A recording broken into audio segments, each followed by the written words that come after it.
Hello friends, welcome back to my N creative channel. Friends, अगर आपको मेरी story अच्छी लगती है तो प्लीज़ लाइक शेयर सब्सक्राइब करना ना भूलें। हमारे गांव का नाम था विश्रामपुर, पर सच कहूँ तो वहाँ कोई विश्राम नहीं था। चारों ओर बड़ संघर्ष, गरीबी और आपसी कटुता का जाल बिछा हुआ था। गांव के लोग बड़े बड़े सपनों की बातें करते थे, पर हर सपना नदी की बाढ़ की तरह आता और सब कुछ बहा ले जाता। मैं रामू इसी गांव का एक छोटा सा हिस्सा था। मेरे पिता, जो एक किसान थे, अपनी पूरी जिंदगी सूखे और बाढ़ के बीच फंसे रहे। माँ हर साल बारिश से पहले हनुमान चालीसा का पाठ करती, पर हर साल उनकी प्रार्थनाएं अधूरी रह जाती। मेरे पिता का मानना था कि भगवान ने हमें छोड़ दिया है। उनका यह विश्वास गांव के बाकी लोगों में भी फैल चुका था। हर कोई एक दूसरे पर दोष लगाता, एक दूसरे की मदद करने की बजाय एक दूसरे का मजाक उड़ाता। गांव के बीच से एक छोटी नदी बहती थी, जिसे हम जीवनदायिनी कहते थे, पर वो जीवन कम और मौत ज़्यादा लाती थी। हर साल बारिश में उसका पानी इतना बढ़ जाता, कई बार घर डूब जाते, खेत बर्बाद हो जाते। गांव के कुछ पढ़े लिखे लोगों ने सरकार से बांध बनवाने की गुहार लगाई, पर कुछ नहीं हुआ। नेता आते, बड़े बड़े वादे करते और चुनाव के बाद सब कुछ भूल जाते। गांव में सबसे ज़्यादा समस्या मेरे जैसे लोगों को थी, जो नदी के किनारे पर रहते थे। मेरे घर के पीछे ही वो नदी थी। जब भी बारिश होती, मेरे मन में एक डर बैठ जाता था। मैं रात रात भर सो नहीं पाता, बस छत पर बैठकर आसमान की तरफ देखता रहता। साल की बारिश कुछ ज़्यादा ही भयानक थी।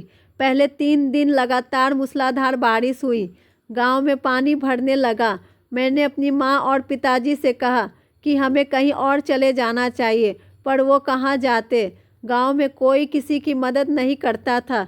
सब अपने अपने घरों को बचाने में लगे थे। पास पक्के घर थे, वो हमारी मदद करने से कतराते थे, जैसे हम अछूत हो। चौथे दिन सुबह पानी मेरे घर में घुस चुका था। मैं और मेरे पिताजी घर का सामान बचाने की कोशिश कर रहे थे, पर पानी का बहाव इतना तेज था कि हम कुछ नहीं कर पाए। मेरी माँ ने हनुमान जी की एक छोटी सी मूर्ति और एक हनुमान चालीसा की किताब को छाती से लगा रखा था। पिताजी उन्हें डांट रहे थे कि ये सब अंधविश्वास है, पर माँ की आंखों में एक अजीब सी चमक थी। अचानक घर की नींव कमजोर पड़ गई। एक तेज आवाज़ के साथ मेरी आंखों के सामने मेरा घर ढह गया। मैं और मेरे पिताजी पानी के बहाव में बहने लगे। मैंने देखा कि पिताजी मुझसे दूर जा रहे हैं। मैं उनसे मदद के लिए चिल्लाया, पर मेरी आवाज़ उस तूफान में खो गई। मैं खुद को बचाने की कोशिश कर रहा था, पर पानी का बहाव मुझे बहुत दूर खींचता चला गया। मेरी आंखों के सामने अंधेरा छाने लगा। मुझे लगा बस अब सब खत्म। मुझे नहीं पता मैं कितनी देर तक उस बाढ़ में बहता रहा। मेरे शरीर में एक भी जान नहीं बची थी।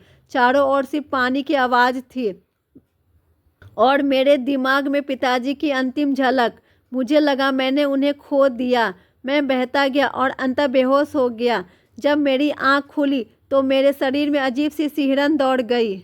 मैं एक पेड़ के तने से टिका हुआ था और मेरे चारों ओर सिर्फ नदी का पानी था। मैं एक छोटी सी टीले पर था, जहाँ पानी अभी तक नहीं पहुँचा था। मेरा पूरा शरीर मिट्टी और कीचड़ से भरा हुआ था। मेरी आंखें दर्द कर रही थी। मुझे लगा मैं एक अलग ही दुनिया में पहुंच गया हूं। अचानक मेरी नज़र मेरे बगल में पड़ी एक चीज़ पर गई। यह एक लकड़ी का बड़ा सा टुकड़ा था, जो किसी विशाल गदा जैसा दिख रहा था।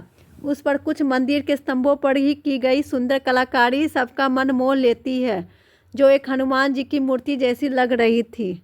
मुझे लगा ये सिर्फ एक लकड़ी का टुकड़ा है, पर तभी मुझे माँ के शब्द याद आए, हनुमान जी कभी अपने भक्तों को नहीं छोड़ते। मेरे मन में एक अजीब सी हिम्मत आ गई। मुझे लगा यह कोई साधारण लकड़ी का टुकड़ा नहीं है। मैं उस लकड़ी के सहारे खड़ा हुआ और धीरे धीरे चलने लगा। मुझे नहीं पता था मैं कहाँ जा रहा हूँ, पर मेरे मन में एक अजीब सा विश्वास था कि कोई अदृश्य शक्ति मेरा मार्गदर्शन कर रही है। मैं धीरे धीरे उस टीले से उतरकर एक सुरक्षित जगह की तलाश करने लगा।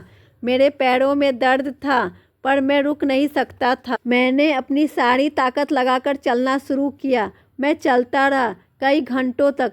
मैंने देखा कि मेरे पीछे कुछ और लोग भी थे, जो बाढ़ में बह गए थे, पर कोई किसी की मदद नहीं कर रहा था।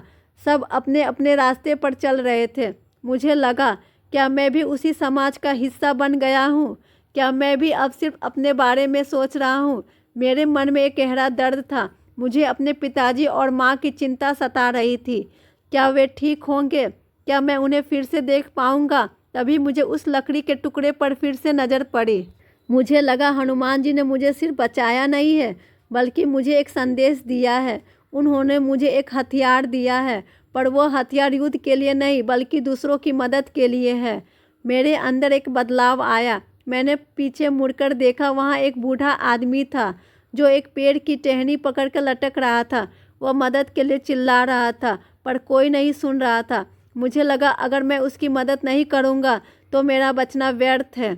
मैंने उस लकड़ी के टुकड़े को एक तरफ रखा और अपनी सारी ताकत लगाकर उस बूढ़े आदमी की तरफ भागा। मैं उसे खींचकर सुरक्षित जगह पर ले आया। उसके बाद मैंने एक महिला को देखा जो अपने बच्चे को गोद में लिए पानी में फंस गई थी। मैंने उसे भी बचाया और फिर एक एक करके मैंने कई लोगों को बचाया। उस लकड़ी के टुकड़े को मैंने अपनी ढाल बना लिया था। हर बार जब मैं किसी को बचाता, मेरे अंदर एक अजीब सी खुशी होती। मुझे लगा यही असली जीवन है। उस दिन मैंने सीखा कि समाज सिर्फ दुख और स्वार्थ का नाम नहीं है। समाज में कुछ लोग ऐसे भी होते हैं जो आपकी मदद कर सकते हैं, पर आपको खुद भी मदद करनी चाहिए। मैंने खुद को खो दिया था, पर दूसरों की मदद करके मैंने खुद को फिर से पाया। कई दिनों के बाद जब बाढ़ का पानी कम हुआ तो मैं अपने गांव की तरफ वापस लौटा। गांव पूरी तरह से तबाह हो चुका था। घर टूटे हुए थे, खेत बर्बाद हो चुके थे, पर सबसे बड़ी बात, लोगों के दिलों में एक अजीब सी शांति थी। जब मैं गांव पहुंचा तो मुझे लगा कि मैं अपने माता पिता को खो चुका हूं, पर तभी मैंने देखा कि गांव के कुछ लोग मिलकर मेरे घर के मलबे को हटा रहे थे। मैंने दूर से अपनी माँ को देखा। वह एक बुजुर्ग महिला के घर पर थी। पिताजी भी वहीं थे। वो सब एक दूसरे की मदद कर रहे थे। जब मेरी माँ ने मुझे देखा तो उनकी आंखों में आंसू आ गए। उन्होंने मुझे गले लगाया और कहा, मुझे पता था कि हनुमान जी तुम्हें बचा लेंगे। मेरे पिताजी ने भी मुझे गले लगाया और कहा, आज मुझे पता चला कि भगवान सिर्फ मंदिरों में नहीं होते, बल्कि हमारे दिलों में होते हैं। उस दिन मैंने सीखा कि बाढ़ सिर्फ पानी की नहीं होती, बल्कि दिलों में भी होती है। जब हम एक दूसरे से कटुता रखते हैं तो हमारे दिल भी डूब जाते हैं, पर जब हम एक दूसरे की मदद करते हैं तो हमारा समाज फिर से खड़ा हो जाता है। गांव के लोगों ने मिलकर अपने घरों को फिर से बनाया। हमने एक दूसरे की मदद की। नदी जीवनदायिनी सच में बन गई थी।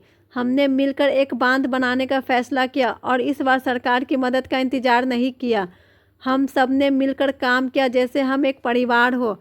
मैंने उस लकड़ी के टुकड़े को अपने घर में एक ऊंची जगह पर रखा। वह मेरे लिए सिर्फ एक लकड़ी का टुकड़ा नहीं था, बल्कि मेरे जीवन का सबसे बड़ा सबक था। उससे पूछता कि मैं कैसे बचा, तो मैं उन्हें उस लकड़ी के टुकड़े की तरफ इशारा करता और कहता, हनुमान जी ने थामा मेरा डूबता हाथ, पर सच में उन्होंने मुझे दूसरे की मदद करना सिखाया। अब हमारे गांव में कोई विश्राम नहीं था, पर अब कोई संघर्ष भी नहीं था। अब वहाँ सहयोग और प्रेम था, और यही सच्चा विश्रामपुर था।